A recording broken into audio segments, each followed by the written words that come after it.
আপনাদের সামনে বক্তব্য নিয়ে আসছেন মোহাম্মদ ইকবাল হোসেন। আলহামদুলিল্লাহ। আচ্ছা, প্রথমে আমি ধন্যবাদ জানাচ্ছি ইঞ্জিনিয়ার হাবিবুর রহমান সাহেবকে, উনি এত সুন্দর একটি উদ্যোগ নেওয়ার জন্য। আমার জানা মতো বাংলাদেশের মধ্যে এই প্রথম মনে হয় এমন একটা আয়োজন হচ্ছে যেটা কোনো এমপি পরবর্তী দিনের পক্ষ থেকে কন্টেন্ট ক্রিয়েটর এমন একটা আয়োজন করেছে। তো বিশেষ করে এটা হচ্ছে অনলাইনের যুগ। তো আমি আপনাদেরকে একটা কথাই আজকের এই কন্টেন্ট ক্রিয়েটর যারা আছেন এখানের মধ্যে সবাইকে বলবো, কে বিএনপি, কে আওয়ামী লীগ, কে জামাত, কে হেফাজত, কে জাতীয় পার্টি, এটা আমাদের দেখার বিষয় না। যেহেতু আমাদেরকে সংবর্ধনা জানাচ্ছে আমরা তারটা গ্রহণ করে নিব। সেটাই। পূর্বে যারা ক্ষমতায় ছিল আমাদেরকে কেউ সম্বর্ধনা জানাইছে? কন্টেন্ট পারসন কেউ জানাইছে? আজকে উনি যে আমাদেরকে জানাইতেছে এটা আমাদের গর্বের বিষয় না?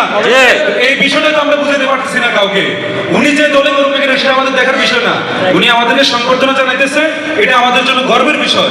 আমরা কোচওয়াকে নিয়ে কাজ করতেছি, আমরা কোচওয়াকে ভালোবাসবো, কোচওয়াকে সারা বাংলাদেশের মাটিতে পৌঁছে দিব।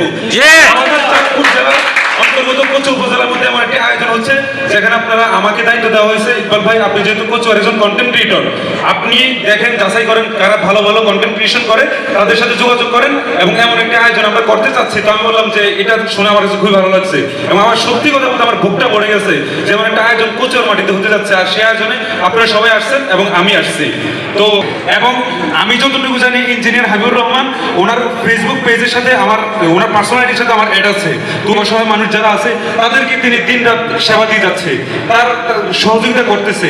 তো আমরা সকল দিক আলাদা বিবেচনা করে ওনার ভালো দিকটা আমরা তাদেরকে সম্মান জানাই। তো সেই সম্মানের খাতিরে আমরা আজকে এখানে এসেছি, ওনার ভালো কাজের সম্মানে আমরা ভালোটাই ওনাদেরকে উপহার দিব। এবং আমরা যারা কন্টেন্ট ক্রিয়েটর আছি আমরা সবাই এই ভিডিওটা ভালোভাবে আমরা প্রচার করব। উনি যেহেতু আমাদেরকে সংবর্ধনা জানাচ্ছে, এটা আমাদের কি, এটা আমাদের ভালো লাগার বিষয় না? তো এই বিষয়টা মূলত উনি আমাকে যেটা বলছে ক্লিয়ার করে দেওয়ার জন্য। আসলে ক্লিয়ার তো আমি আপনাদেরকে আশা করি বলতে পারছি না, যদি কোনো ত্রুটি আমি বলতে পারছি কিনা। আচ্ছা, যাই হোক, এ হলো আমার প্রথম পর্ব শেষ এসেছে।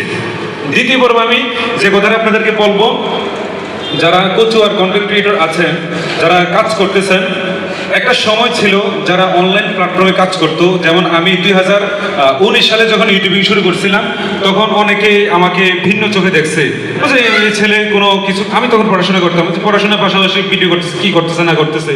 একটা সময় আইসা যখন আমি আমার পেজের প্রথম ইনকাম 35,000 টাকা প্রথম মাসে আমি কামাইছি, তখন বলতেছে আমি জানতাম তুই এটা করবি। এখন তারা সেই কথা বলতেছে। আমি 2023 সালে আমার ফার্স্ট ইনকাম আমি পাইছি, তখন আমি কল্পনা করি আমার ব্যাংক অ্যাকাউন্টে টাকা গেছে, আমার মেসেজ আসছে, আমি তখন খুশিতে আমার বুকটা ভরে গেছে যে আপনাদের ভালোবাসাও পাইছি, টাকাও পাইছি। আর একটা গোপন কথা আপনাদেরকে আজকে বলতে চাই, আমার সর্বোচ্চ ইনকাম কত হয়েছে, এটা আমার গোপন কথা।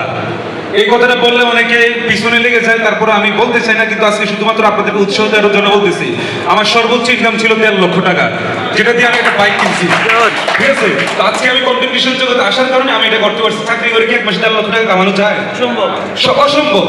সরকারি চাকরি করো এত টাকা কামানো যায় যদি কিনা 2 নম্বরই পাঠ পারেছি জানি না করে। ঠিক আছে, তো হালাল পথে। তো যারা এখন বর্তমানে সোশ্যাল মিডিয়ার যুগ, যারা অনলাইনে কাজ করতেছে, তাদের সবাইকে সাধুবাদ জানাচ্ছি। একটা সময় এসে এখন এটা খুবই মানুষ পজিটিভ ভাবে নিচ্ছে, মানুষ ভালো কিছু তুলতেছে, ভালো কিছু ধরতেছে, এটা মানুষ পজিটিভ ভাবে নিচ্ছে। এই পজিটিভ ভাবে